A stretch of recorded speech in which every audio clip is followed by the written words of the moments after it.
মিস্ত্রি খালি খাম খেললে করলে কাম হবে না। আজকে এক সপ্তাহ পরে আমি আইছি বিল্ডিং এ, আয়না দেখি পুরা ভিড়ের মধ্যে খালি বালু মাটি দিছে, খালি বালু মাটি দিছে।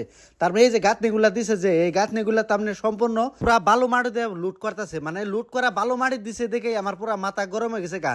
তারপরে মিস্ত্রির যে হোজ করলাম যে মিস্ত্রি ভাই এই যে সম্পূর্ণ গাঁথাগুলো যে বালু মাটি দিয়ে যে লুট করতেছো, বালু মাটিতে লুট করলে কোনো ক্ষতি হবো না। তারপরে মিস্ত্রি ভাই সুন্দর করে আমার বুঝিয়ে দিল যে ভাই বালু মাটি দিলে বাদা ভবিষ্যতে কোনো ডাব আর কোনো চান্স নাই, তো সেই জন্য বালু মাটি দিতেছি। তো মিস্ত্রি কথা রাইট, ভিডির মধ্যে যদি বালু মাটি দেয় তাহলে ভিডিটার জন্য কিন্তু অনেক ভালো, ভবিষ্যতে কোনো ডাববো না।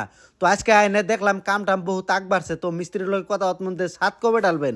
তো মিস্ত্রি ভাই আমার ডাইরেক্ট বুঝাই দিল এই গাঁথাগুনা সম্পূর্ণভাবে লুট করার পরেই সামনে আরো 2 রুম আছে, এই 2 রুমগুনা ঢাইলে তারপরে কিন্তু আমি ছাদের কাম আরম্ভ করবো।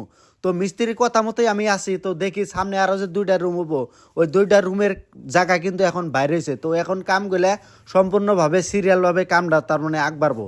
তো দেখেন কোয়ালিটিগুলো দিছে, কামের কোয়ালিটিও ভালো হয়েছে, আর গাঁথনিগুলো কিন্তু সম্পূর্ণ 10 ইঞ্চি দিছে। তো ভিডিওটা যে যেখান থেকে দেখতেছেন একটু শেয়ার করেন, আর আমার সৎ পরামর্শ দিন, যদি কোনো আনে কামটা ভুল হয় তাহলে ওই কামটা ভুলটা সংশোধন করার জন্য আমার কমেন্ট করেন।